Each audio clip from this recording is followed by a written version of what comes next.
ನಾಗಮಂಗಲದಲ್ಲಿ ಗಣೇಶ ವಿಸರ್ಜನೆ ಸಂದರ್ಭದಲ್ಲಿ ಏನು ಗಲಭೆ ಆಯಿತು, ನನ್ನ ಮಗನನ್ನ ಉದ್ದೇಶಪೂರ್ವಕವಾಗಿ ಬಂಧಿಸಲಾಗಿದೆ ಅಂತ A1 ಕಿರಣ್ ತಂದೆ ಶ್ರೀನಿವಾಸ್ ಗಂಭೀರ ಆರೋಪ ಮಾಡಿದ್ದಾರೆ.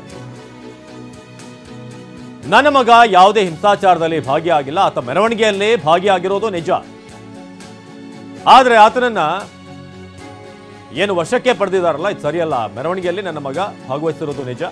ಮೂರ್ತಿ ಕೂರಿಸೋದ್ರಲ್ಲಿ ನನ್ನ ಮಗ ಪ್ರಮುಖ ಅಲ್ಲ. ಮೂರ್ತಿ ಪ್ರತಿಷ್ಠಾಪನೆ ಅನುಮತಿಗೆ ನನ್ನ ಮಗ ಠಾಣೆಗೆ ಹೋಗಿರಲಿಲ್ಲ ಅಂತ ಹೇಳಿದ್ದಾರೆ. ನಿಮ್ಮ ಮಗನನ್ನ A1 ಅಂದ್ರೆ ಪ್ರಕರಣದಲ್ಲಿ ಪ್ರಮುಖ ಆರೋಪಿ, ಮುಖ್ಯ ಆರೋಪಿ ಅಂತ ಮಾಡಿರುವಂತದ್ದು ಸರ್ ಮುಖ್ಯ ಆರೋಪಿ ಅಂತಂದ್ರೆ ಎಲ್ಲದರಲ್ಲೂ ಭಾಗಿ ಇರಬೇಕಲ್ವಾ? ಇಲ್ಲ 3-4 ಜನ ಕಿರಣ್ ಇದ್ದಾರೆ.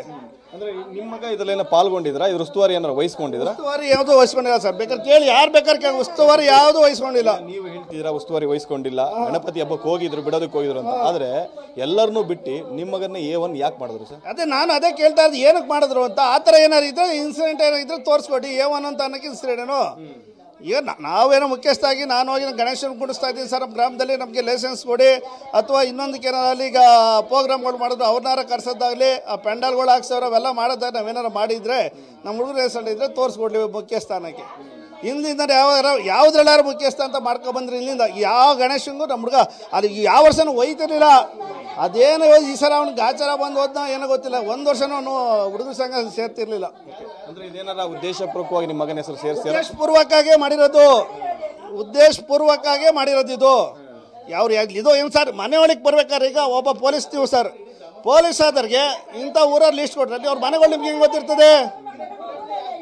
ಹೆಂಗೆ ಗೊತ್ತಿರ್ತದೆ? ಅವ್ರ ಮನೆಯೊಳಗೆ ಗೇಟ್ ತೆಗಿತಿದಂಗೆ ಕಿರಣ ಇದು ಬರೋ ಅಂತ ಅಂದರೆ ಹೆಸ್ರು ಹೆಂಗೆ ಗೊತ್ತಾಯ್ತು? ಇದೇ ಮನೆ ಅಂತ ಹೆಂಗೆ ಗೊತ್ತಾಯ್ತದೆ? ನಾನು ಸುಳ್ಳು ಹೇಳಲ್ಲ, ಮೊದಲು ಗೊತ್ತಾಯ್ತು ನ್ಯೂಸು, ಹಿಂಗೆ ಎತ್ತಾಕೊಂಡು ಹೋಗ್ತಾವ್ರೆ ಅಂತ ನ್ಯೂಸ್ ಗೊತ್ತಾಯ್ತು ನನಗೆ.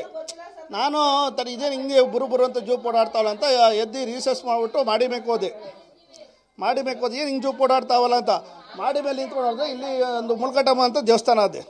ಆ ದೇವಸ್ಥಾನದಲ್ಲಿ 2 ಜೂಪ್ ಬತ್ತಿದ್ದು. ನಾನು ಹಂಗೂ ಜೂಪ್ ಕೊಡ್ಬತ್ತಾವೆ ಕಣ್ರಪ್ಪ. ಇದನ್ನು ರಾತ್ರಿ ಹೇಳ್ದೆ, ಕೇಳಿಲ್ಲ ಏನು ಹಿಂಗೆ ಎಲ್ಲ ಅಂದ್ಬಿಟ್ಟು ಸೀದಾ ನಾನು ಮಾಡಿಂದ ಕೆಳಕಿಳಿಯೋದಕ್ಕೆ 2 ಜೂಪು ಸೀದಾ ಇಲ್ಲಿ ಮನೆ ಹತ್ರಕ್ಕೆ ಬಂದು 2 ಇದು 3ನೇ ಫ್ಲೋರ್ ಟಾಪಿಂದ ಕೆಳಗಡೆ ಇಳಿಯೋದಕ್ಕೆ ಮುಳ್ಕಟ್ಟಮ್ಮನ ದೇವಸ್ಥಾನ ಇಂದ ನಮ್ಮ ಮನೆ ಬಾಗಿಲು ಕರೆಕ್ಟಾಗಿ ಬಾಲ್ತ ಈಚೆ ಕೆಳಗಿಳಿಯೋದಕ್ಕೆ ಜೂಪ್ ಬಂದು ನಿಂತ್ಕೊಂಡು ಈಗ ನಿಮ್ಮ ಮಗನ ಉದ್ದೇಶಪೂರ್ವಕವಾಗಿ ಬಂಧನ ಮಾಡಿದ್ದಾರೆ. ಉದ್ದೇಶಪೂರ್ವಕವಾಗಿ ಯಾರೋ ಹೆಸರು ಕೊಟ್ಟು ಬಂಧನ ಮಾಡಿರೋದು ಇದು. ಕ್ಯಾಮ್ರಾ ಪರ್ಸನ್ ಗುರುರಾಜ್ ಜೊತೆ ಪ್ರಶಾಂತ್, TV9 ಮಂಡ್ಯ.